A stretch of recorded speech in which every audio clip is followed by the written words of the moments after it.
Are there any moments that stand out to you in terms of just like shot making?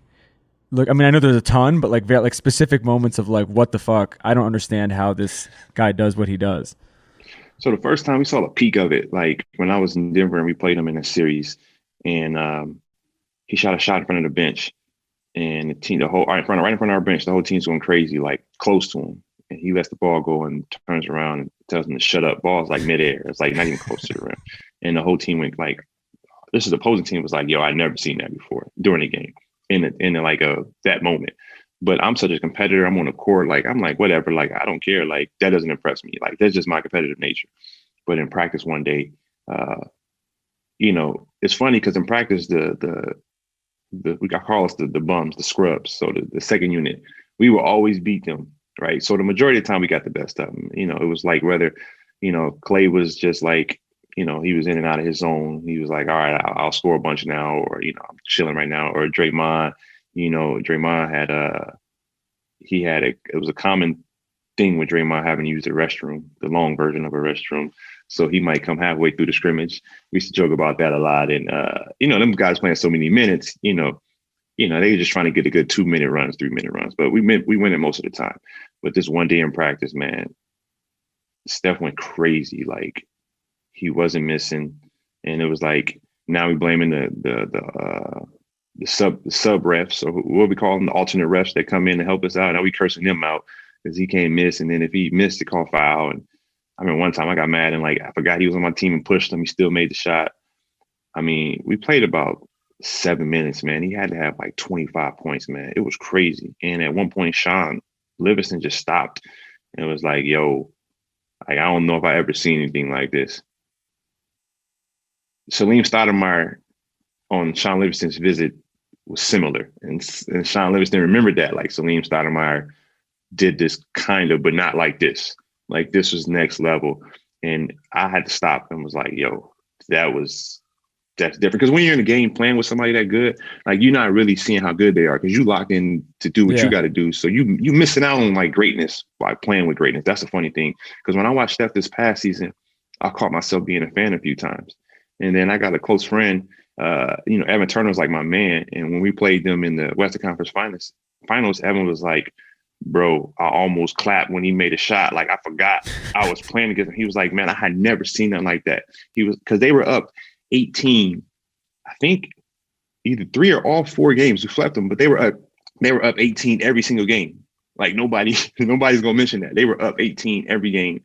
And he was like, we knew it. Like, either Steph or Clay would make a shot, and they were like, oh shit, here it comes. And they just kept looking at the scoreboard, like, and he said Steph made 2 threes one time. He was like, damn, he good.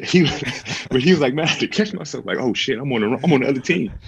That sounds like the most Evan Turner thing ever, by the way. Exactly. But the other thing I want to touch on is just Steph. And to me, Steph, he's second in the league in scoring right now to Kevin Durant. But to me, he is the greatest show on earth when it comes to basketball. And I'm curious from your perspective, as a guy who has to lock up multiple, attempt to lock up multiple A1 level offensive players. Is there a harder player to guard for you than Steph Curry? I would say of the guys that I match up with, the guys that I like am told to guard, like I'm not guarding AD, I'm not guarding Kevin Durant. Those guys don't see me. I'm only 6'5". But like guard wings, man, that dude's a menace. He's impossible. It's especially the way that they run their offense and the way that him and Draymond have this like telepathy. Like the guys that are back this year, like Damon Lee, Scott Anderson, Jordan Poole, Looney, and then they brought back Dre. Like they're actually understanding how to play with him now, like how he operates, how he moves when he gives up the ball, and like continues to just run in circles until you fall asleep, and then he even then like shoots it from 30 feet basically. Like it's borderline at times. It's unguardable, because it's like what do you want to do? You saw the highlights against the Hawks, right? 50 burger. Dude, like there's one possession, I can't remember what it was. I don't even know who's guarding him. Steph catches it on the right wing, bottom of the TV screen. He's like shimmy, shimmy.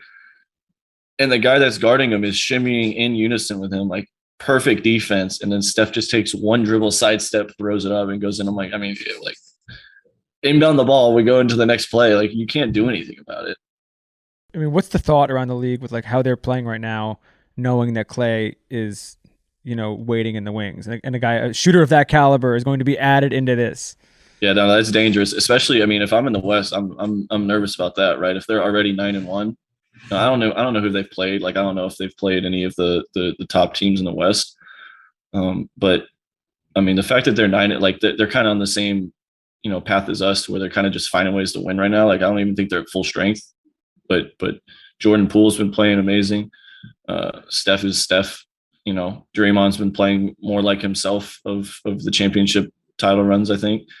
And then they're getting great role playing. Like that's kind of the formula for success. Have some great stars, and then everybody else does their role well. If Clay comes back, and I mean, he's not gonna be a shell of himself. Like, he's still Klay Thompson. Like, he's gonna come back and shoot the shit out of the ball, guard people. Like, and he's motivated. Like, oh, come on, bro. What are we talking about? It's gonna be dangerous.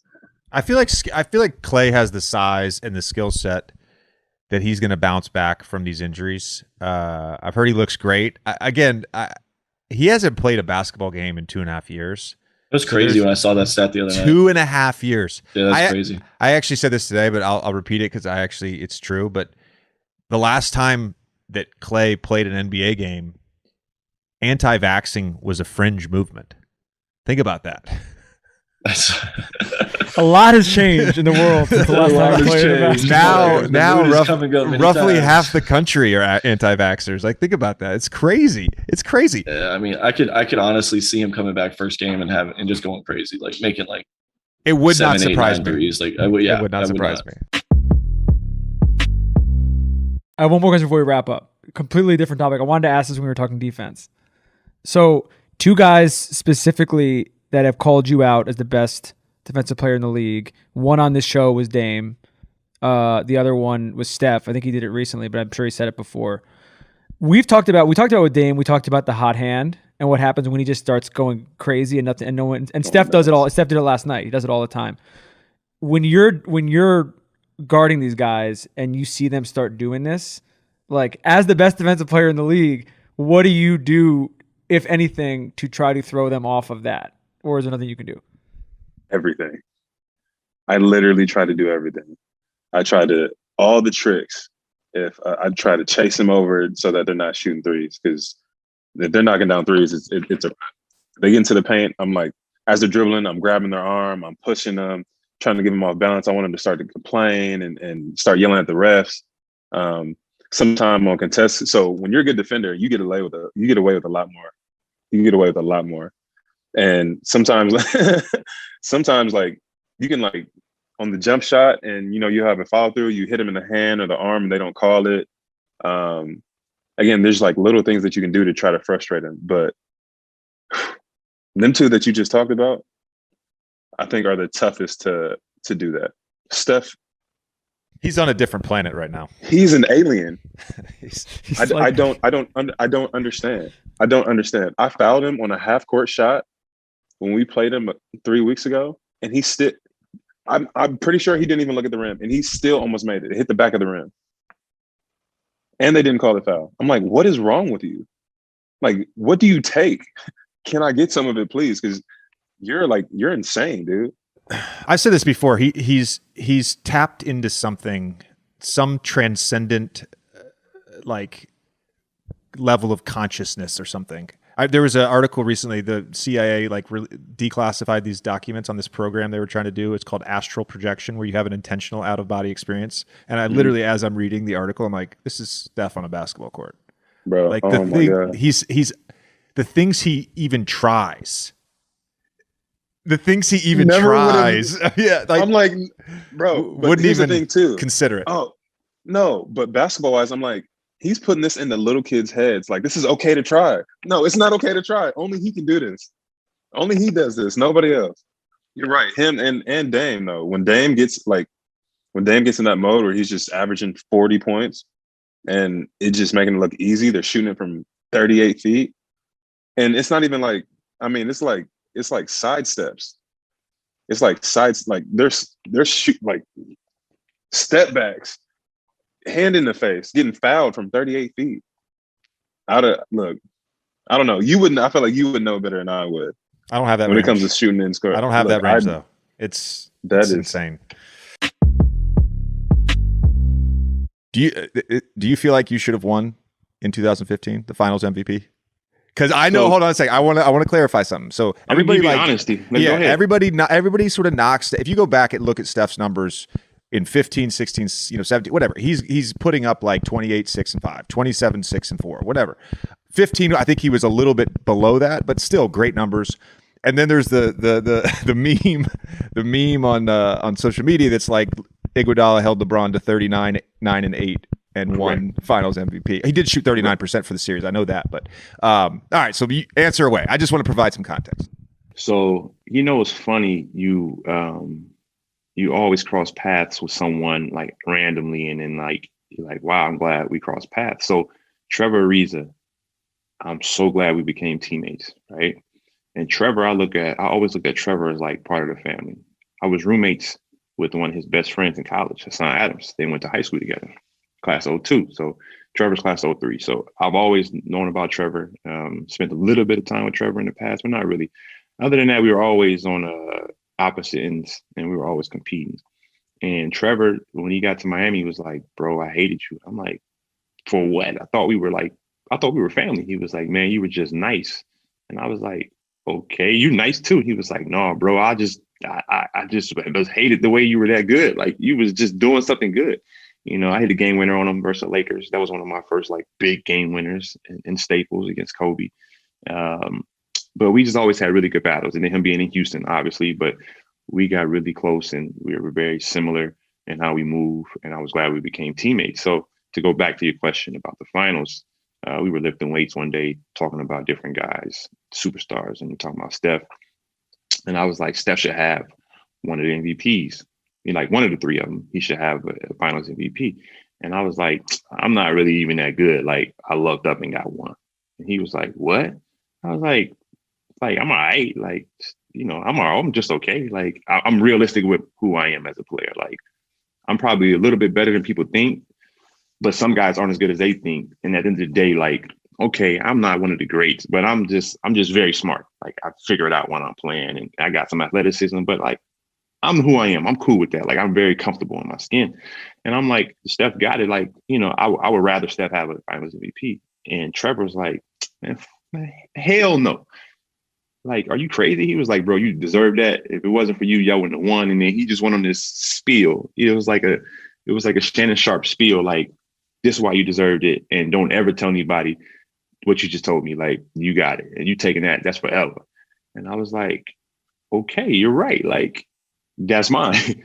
So like, but that was always kind of like how I thought about it. But at the same time, like, I do like know what I bring to the table, whether people know what I bring to the table or not. Like I'm cool with that too. So it's just a way to, the coin gets flipped in the way it lands sometimes.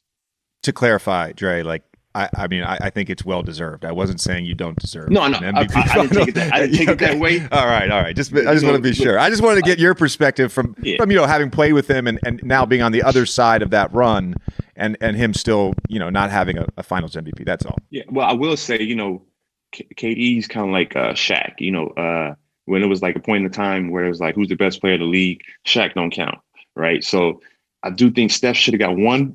Which one? I don't know. One of the three. I won't take any away from KD, but KD is so damn good. It was like, yo, man, somebody like KD was just too good, man. Just like he don't count. That's how it was because he was just doing some stuff. It was like, wow, this dude's like, it's unfair. And I understand how the league felt. I get a lot of players that were mad about that. I never understood it, but it took Evan Turner one day to break it down. He was like, man, come on, man. Like, like nobody could win.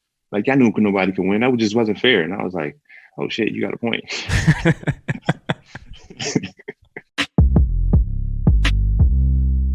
I have a game question. What are you thinking when you're seeing Dame and Steph in particular? And we talked about this with Dame before on the show about him pulling from deep. But like there's him pulling from deep and then there's the two of them doing what they did during the game. Are you just sitting there? Like, what's your initial thought when you see that? mean, first, how unfair it is, because like how you can't defend that. Like it's just, I mean, unless you press the guy 94 feet, but then he's probably just gonna go by you. And it's just like, I mean, to me, the thing that's just like, and we can all shoot from half court, but like we might make 1 out of 10, and like most of them we're gonna be like way shorter, like slam the ball against the backboard or something. It's not gonna be like a regular jumper. For them, it's just so easy. That's to me, that's crazy. That is just like a regular jumper. That they don't, the form doesn't look any different. It doesn't. Sure they have to put a little more strength into it, but you can't really tell. And so, I mean, they made like each made like 2 or 3 of those in the game. And I mean, honestly, in those moments, you're like a fan. You're just in awe, like, wow, these guys just do it so easily. And when you even look at like Steph's 3-point contest, I mean, he missed like the first 4 or 5 shots, and it was like nothing. And Conley had like 28 or 7. He just went on and made it 3-point, like the green balls I had this year, and then made all of his 2-point balls, and then like he made the last shot to win it. It was just like, I don't know. He just makes it easy. It makes it look so easy. I mean, honestly, as a fan of the game, it's like beautiful to watch. You enjoy watching them shoot the ball that way, and it's just, I mean, it's just very special. I mean, that's why those guys are so great. I've said this before on the podcast, but guarding Kobe Bryant was sort of an exercise in futility. Like there was nothing you could do defensively to stop him. He was either going to make the shot or miss the shot. He had a counter to every counter. I feel as if Kevin Durant is sort of the modern version of Kobe. There's not a whole lot you can do to stop him. He's got the handle. He's got the jumper. He's got everything he can do. So besides Kevin, is there a harder player in the league to guard right now than Steph Curry? I would put him, if Kevin is 1, Steph has got to be 1A. Yeah, I'm rolling with that statement for sure. I'm rolling with that statement. I think what makes Steph so hard is I don't know if the game has ever seen anybody who can move off the ball like this. I mean, from playing in the league, like his conditioning is unbelievable. It's almost like when he gets rid of the ball, he's like a bigger threat, which isn't the case for a lot of people. It's the case for a lot of, yourself, Duncan, shooters like that. But when Steph's got a little bit more of a handle than you guys, so that makes him tough as well. But I would definitely say he's got to be 1A. Tyrese, to be clear, I'm not a threat at all right now. That's a fact. I am a threat to chunk an 8-iron from 150 out. That is what I'm a threat to do. Wait, can I ask a question, JJ, really for 3 of you about Steph for a second? So his trainer came out today and was talking about their practice routine, and basically I'm paraphrasing, but he said that when Steph shoots, if he doesn't swish, they consider it to be a miss. Is this a common? Can you shed some light on this as a training technique? And is this something you had to do, and is this something that is a common thing? No. Steph is a psycho for that. To be clear, Steph is Patrick Bateman for that. I believe in good misses and bad misses, and both of you guys can attest to this. There's times where you're shooting the ball really well, and every shot, it's back of the rim, it comes back to you, or it swishes, and even the misses feel good. There's also bad makes. So I always judged a shooting workout, or even sometimes a game, not necessarily on the makes and the misses, but on how it felt. I don't know if you guys have experienced that ever, because Tyrese is a fucked up shot. But I always felt like if I was shooting the ball well, it felt good, no matter what the result was, if that makes sense. Yeah, I feel that. I think it'd be a lot for me to do that because I like making shots, and so to kind of get punished for making shots would frustrate me very much. But it's no surprise when you do stuff like that. It's no surprise as to how he does what he does in the game. So you just mentioned this, and I feel like a lot of people right now are probably wondering this. If you're not going to triple him, how are you supposed to defend Steph? Yeah, man, I don't know. Yeah, I can't tell you that, bro. Like this guy is like, I mean, most of the time it feels like he's just like throwing that thing up, like it goes in every time. Like he's just so incredible, like and I think one of the things that we always done is like, like we're gonna try to take the best player out. Like that's sometimes it works, sometimes it doesn't, but especially with a guy as incredible as Curry, that's what you have to do. You have to there's no. you can. I can't just watch him just come off screens and shoot from like half court, knowing that it's going in, and still let him do it. You know what I mean? Like, and I know sometimes it's like, oh yeah, you think he's far, but like, bro, this guy is like a layup. So it's like you have to take away what he does best, and yeah, I think you have to.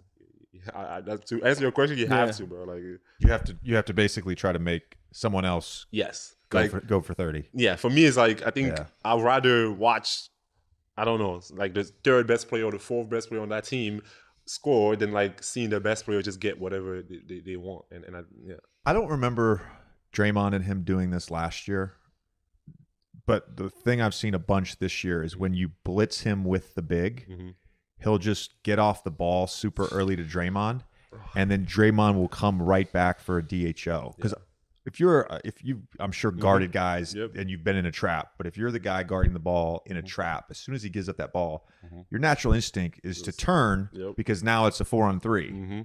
And what they figured out is he's coming right back off the DHO. And they did a similar thing last year, but it wasn't on that. But it was just the way that Draymond was flipping screens. Yeah. Like the two of them, to me, the tandem there, the level of basketball intelligence, obviously Curry's skill set, but Draymond as a screener, Draymond as a passer, Draymond willing to manipulate defenses. They're just so smart. That's what makes them so hard to guard. I think so. And one thing is like that's underrated is like Steph like level of conditioning is crazy. Because I think for me, just watching him, like he gives up the ball and he always moving, like he like just running and he can still run that fast and trying to get open.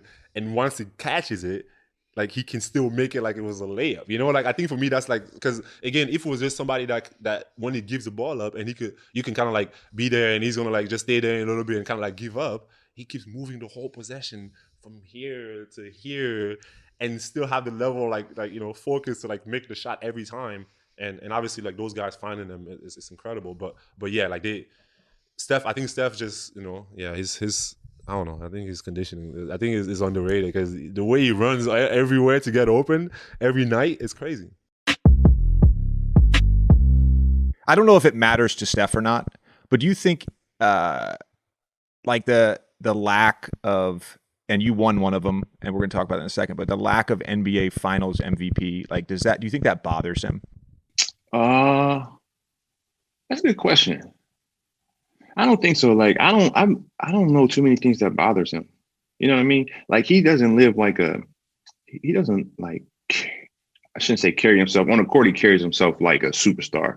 But like in terms of like, every superstar or those generational talents, like they have quirks about them. Like I need 6 red Skittles in my locker before every game, or I need like 4 pairs of shoes in front of my locker to choose from, all brand new, half laced, like, little weird stuff. And like DeMarcus Cousins, when he was with us, it was like one random day he was like, yo, are you real? Like to Steph. And he was like, what are you talking about? He was like, bro, you're like best player in the league. Like, bro, you don't get mad about nothing. Like you don't ask for nothing. Like you don't want any special treatment. Like he don't ask for anything. He's just like, no, one of the guys, we just, like he was confused. Like whatever the day calls for, like if we playing pickup, we playing pickup. If we doing drills, we doing drills. Like it's just normal. And DeMarcus was like, bro, you are an incredible person. Like this is dope. Like every superstar I've been around was like, I need this, I need that. So that's just how he moves. I mean, as a competitor, I think he has that competitive edge where he wants to prove to people like I'm that dude. But at this point, it's like nobody can deny him that. And I think, everybody knows who he is.